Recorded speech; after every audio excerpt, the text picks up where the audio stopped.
Hello friends, GK गुरुजी अड्डा के YouTube platform पे मैं शैलेश आप सभी का हार्दिक स्वागत करता हूं। प्यारे साथियों, जैसे कि आप सभी को पता होगा, सीटेट का जो अगला एग्ज़ाम होगा वो दिसंबर 2024 में होगा। उसी को ध्यान में रखते हुए लगातार आपको एनसीईआरटी सीरीज़ करवाई जा रही हैं। साथ ही साथ आप सभी को जो इम्पॉर्टेंट एमसीक्यू हैं उस चैप्टर से संबंधित वो भी करवाए जा रहे हैं। प्यारे साथियों, अगर आप लोग चैनल पर नए हैं तो सबसे पहले चैनल को सब्सक्राइब कर लीजिए, वीडियो को लाइक करिए और अपने दोस्तों तक शेयर करिए। फिर से आपको बता देता हूँ, नोट्स पर काम चल रहा है और बहुत ही जल्द अब की बार आप सभी को नोट्स प्रोवाइड करवाई जाएंगी। प्यारे साथियों, आज का हमारा टॉपिक है चैप्टर 4, क्या बताती हैं हमें किताबें और खबरें, इनसे क्या जानकारियाँ मिलती हैं।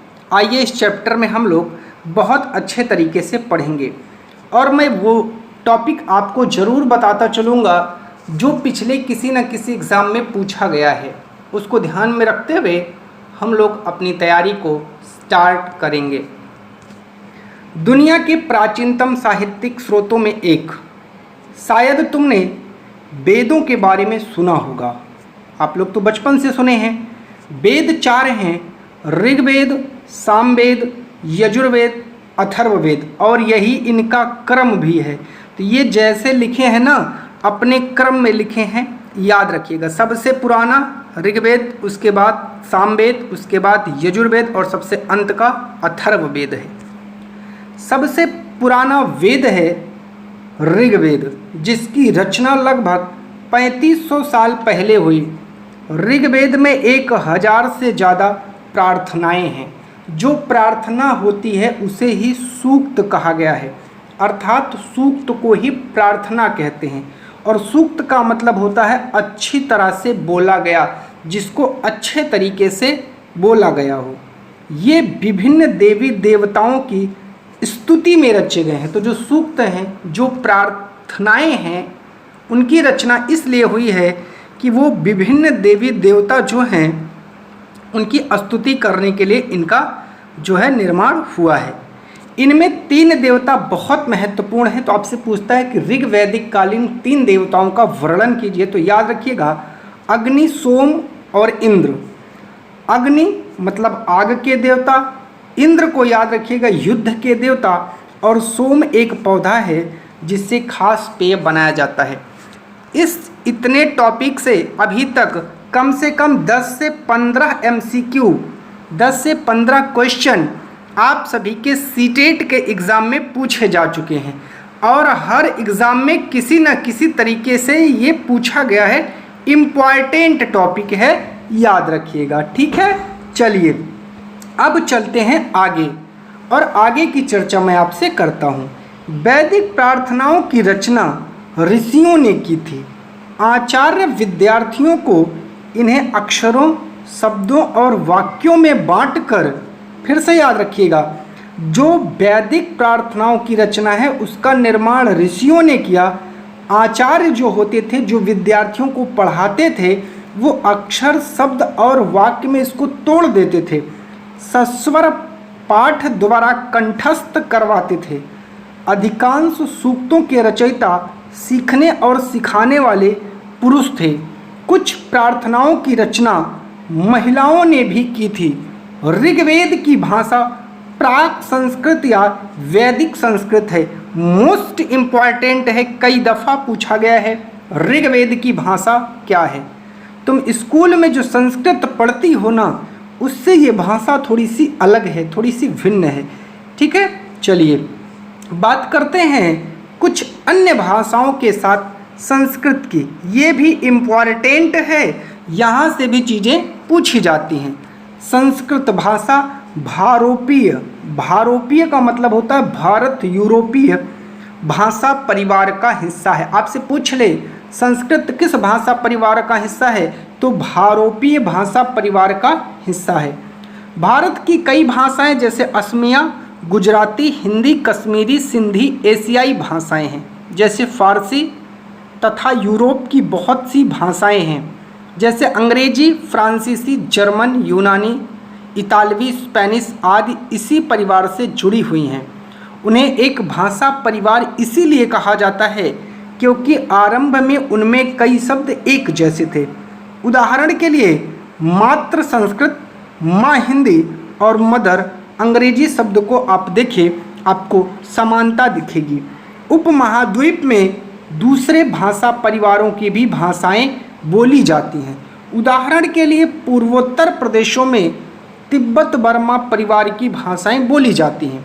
तमिल, तेलुगु, कन्नड़, मलयालम द्रविड़ भाषा परिवार की भाषाएं हैं। याद रखिएगा, तमिल, तेलुगु, कन्नड़, मलयालम। अब की बार भी ये क्वेश्चन आया है 2024 में, जो है आपकी द्रविड़ भाषा परिवार की भाषाएं हैं। जबकि झारखंड और मध्य भारत के कई हिस्सों में बोले जाने वाली भाषाएं ऑस्ट्रो एशियाटिक परिवार से जुड़ी हैं। याद रखिएगा, ठीक है। चलिए अब चलते हैं हम लोग आगे। कह रहा है हम जिन किताबों को पढ़ते हैं वे लिखी और छापी गई हैं। ऋग्वेद का उच्चारण किया जाता था, श्रवण किया जाता था, ना कि पढ़ा जाता था। तो इसका उच्चारण होता था, श्रवण होता था, ये पढ़ा नहीं जाता था। याद रखिएगा, रचना के कई सदियों बाद इसे पहली बार लिखा गया और इसे छापने का काम मुश्किल से 200 साल पहले हुआ। इतिहासकार ऋग्वेद का अध्ययन कैसे करते हैं, आइए समझते हैं। इतिहासकार पुरातत्ववेत्ताओं की तरह अतीत के बारे में जानकारी इकट्ठी करते हैं, लेकिन भौतिक अवशेषों के अलावा वे लिखित स्रोतों का भी उपयोग करते हैं। चलो देखते हैं ऋग्वेद का अध्ययन कैसे करते हैं। ऋग्वेद के कुछ सूक्त वार्तालाप के रूप में हैं। विश्वामित्र नामक ऋषि और देवियों के रूप में पूजित दो नदियों व्यास और सतलुज के बीच यह संवाद एक ऐसे ही सूक्त का अंश है। अब ये आपको मैं अभी दिखाता हूँ। ये है ऋग्वेद की पांडुलिपि का एक पन्ना। भूर्ज वृक्ष की छाल पर लिखी गई यह पांडुलिपि कश्मीर में पाई गई। लगभग 150 वर्ष पहले ऋग्वेद को सबसे पहली बार छापने के लिए इसका उपयोग हुआ। तो इसका छापने का उपयोग 150 वर्ष पहले हुआ।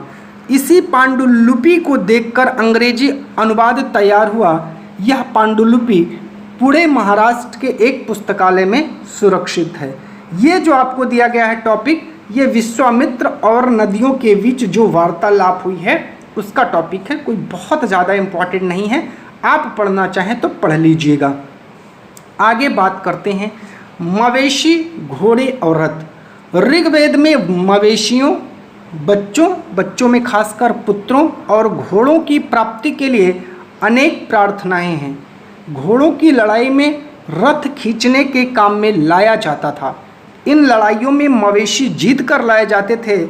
लड़ाइयाँ वैसे ज़मीन के लिए भी लड़ी जाती थी, जहाँ अच्छे चारागाह हों, जहाँ पर जौ जैसे जल्दी तैयार होने वाली जो है फसल को उपजाया जा सकता हो। कुछ लड़ाइयाँ पानी के स्रोत और लोगों को बंदी बनाने के लिए भी लड़ी जाती थी। तो आपको बताया गया है कि लड़ाइयाँ किस लिए लड़ी जाती थी। युद्ध में जीते गए धन का कुछ भाग सरदार अपने पास रखता, कुछ हिस्सा पुरोहित को दिया जाता और शेष धन आम लोगों में बांट दिया जाता, जनता में बांट दिया जाता। कुछ धन यज्ञ करने वाले के लिए भी प्रयुक्त होता था। यज्ञ की आग में आहुति दी जाती। ये आहुतियाँ देवी देवताओं को दी जाती थी। घी, अनाज और कभी कभी जानवरों की आहुतियाँ भी दी जाती थी। तो आहुतियाँ किसकी दी जाती थी? घी की, अनाज की और जानवर की। अधिकांश पुरुष इन युद्धों में भाग लेते थे। कोई अस्थायी सेना नहीं होती थी, लेकिन लोग सभाओं में मिलते जुलते थे और युद्ध व शांति के विषय में सलाह मशविरा करते थे। वहाँ ये ऐसे लोगों को अपना सरदार चुनते थे जो बहादुर और कुशल योद्धा हों। लोगों की विशेषताएं बताने वाला शब्द। लोगों का वर्गीकरण काम, भाषा, परिवार, समुदाय, निवास स्थान, सांस्कृतिक परंपरा के आधार पर किया जाता था। ऋग्वेद में लोगों की विशेषता बताने वाले कुछ शब्दों को देखो। ऐसे दो समूह जिनका वर्गीकरण काम के आधार पर किया गया है, पुरोहित, जिन्हें कभी कभी ब्राह्मण कहा जाता था, तरह तरह के यज्ञ और अनुष्ठान करवाते थे। दूसरे लोग थे राजा। ये राजा वैसे नहीं थे जिनके बारे में तुम आज पढ़ते हो। ना तो बड़ी राजधानियों में और महलों में रहते, ना इनके पास सेना थी, ना ये कर वसूलते। प्रायः राजा की मृत्यु के बाद उसका बेटा अपने आप ही शासक नहीं बन जाता था। जनता या पूरे समुदाय के लिए दो शब्दों का इस्तेमाल होता था। एक था जन, जिसका प्रयोग हिंदी अथवा अन्य भाषाओं में आज भी होता है। दूसरा है विष, जिससे वैश्य शब्द निकला है। इस विषय में आपको अध्याय 5 में विस्तार से पढ़ाया जाएगा।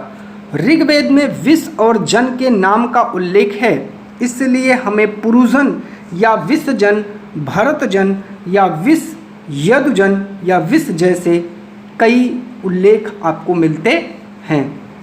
आगे बात करते हैं। तुम इनमें से कोई नाम जाना पहचाना लगा? जिन लोगों ने इन प्रार्थनाओं की रचना की वे कभी कभी खुद को आर्य कहते थे तथा अपने विरोधियों को दास या दस्यु कहते थे। दस्यु वे लोग थे जो यज्ञ नहीं करते थे, शायद दूसरी भाषा बोलते थे।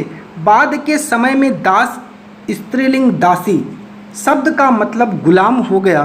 दास वे स्त्री और पुरुष होते थे जिन्हें युद्ध में बंदी बनाया जाता था। उन्हें उनके मालिक की जायदाद माना जाता था। जो भी काम मालिक चाहते थे उन्हें वे सब काम करना पड़ता था। जिस युग में उपमहाद्वीप के उत्तर पश्चिम में ऋग्वेद की रचना हो रही थी, उसी समय दूसरी जगहों पर एक अलग तरह का विकास हो रहा था। देखो वहाँ क्या हो रहा था। खामोश प्रहरी कहानी महापाषाणों की। ये शिलाखंड महापाषाण, महा का मतलब बड़ा, पाषाण का मतलब पत्थर, नाम से जाने जाते हैं। ये पत्थर दफन करने की जगह पर लोगों द्वारा बड़े करीने से, करीने का मतलब ढंग से लगाए गए थे। महापाषाण कब्रें बनाने की प्रथा लगभग 3000 साल पहले शुरू हुई। यह प्रथा दक्कन, दक्षिण भारत, उत्तर पूर्वी भारत, कश्मीर में प्रचलित थी। आपसे पूछता है यह प्रथा कहाँ प्रचलित थी? कुछ महत्वपूर्ण महापाषाण पुरास्थल मानचित्र 2 में दिखाए गए हैं।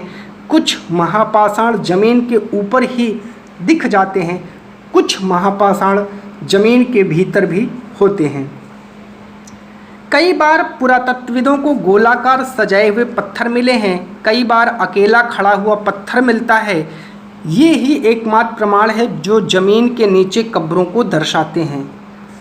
महापाषाणों के निर्माण के लिए लोगों को कई तरह के काम करने पड़ते। हमने जो कार्यों की सूची बनाई उन्हें क्रमबद्ध करो। गड्ढे खोदना, शिलाखंडों को ढोकर लाना, बड़े पत्थरों को तराशना, मरे हुए को दफनाना।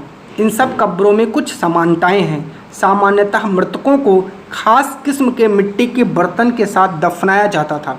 उन्हें काले लाल मिट्टी के बर्तनों, ब्लैक एंड रेड वेयर के नाम से जाना जाता है। इनके साथ ही मिले लोहे के औजार और हथियार, घोड़ों के कंकाल और सामान तथा पत्थर और सोने के गहने।